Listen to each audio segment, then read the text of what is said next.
For today's video, ayan, gawan po natin ng content. Ano nga ba yung purpose ng LVD?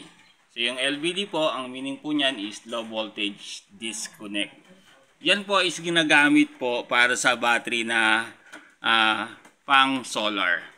Kung lead acid o gel type battery, so dapat alam po nating gamitin yung ating battery para wag pong ma-overdrain, dahilan kung bakit mabilis masira ang battery ng solar. Mapa lead acid o gel type yan, so kailangan alam po natin gamitin. Ayan. So yung purpose po ng LVD is i-cut off po yung supply. Ayan. So dito po, may demo ko po sa inyo kung paano ko po na-overcome yung problema ko regarding sa kuryente. So yung aking solar guys is dalawang setup.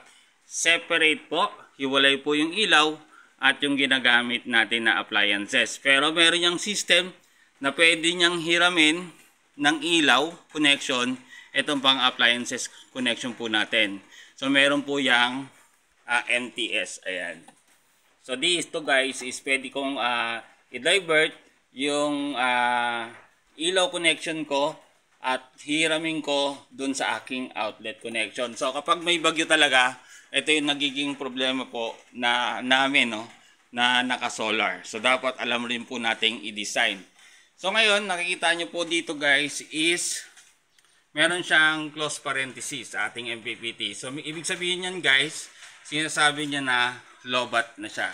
At dito guys is 2 bar kasi 50% na yung ating battery. So dito naman guys is ayan, 12.6.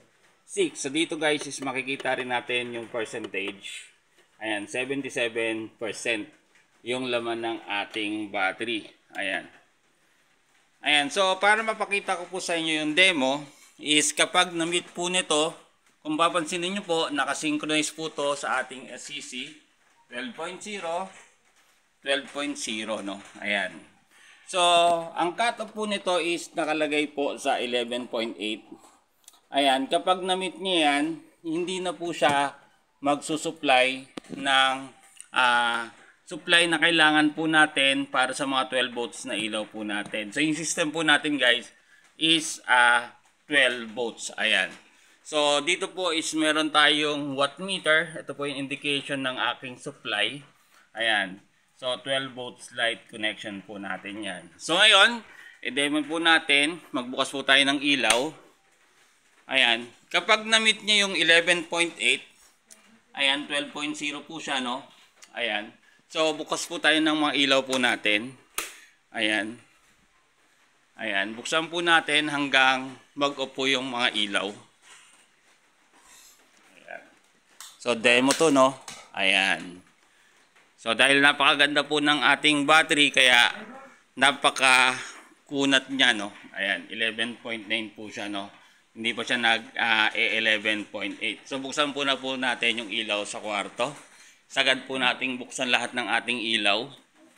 Ayun, nag-off na siya, no? Ayan, hindi niya nakinaya. At tignan po natin yung status charge ngayon ng ating SCC. Ayan. So, 12.0 at nag-off po yung ating wattmeter. So, yung purpose po nito kung bakit natin ginagawa, syempre, para maalagaan po natin yung ating battery sa maagang pagkasira. Yung ating battery guys na mga gel type or lead acid is 1,000 cycles. So ibig sabihin kung kukuputin po natin is 2 years and 9 months. Pero kapag lagi nating ginagamit na lagi nating nalolobat, is possible na maagang masira. So ako po is meron na po akong system at yung mga binablog ko, yung mga binibigay kong tips and idea is batay po sa aking experience kasi po is magti 10 years na po akong gumagamit ng solar. Kasi dito sa aming community guys or dito sa aming tahanan guys, ito lang po yung aking pinagkukuhanan ng electricity. So that is for today's video.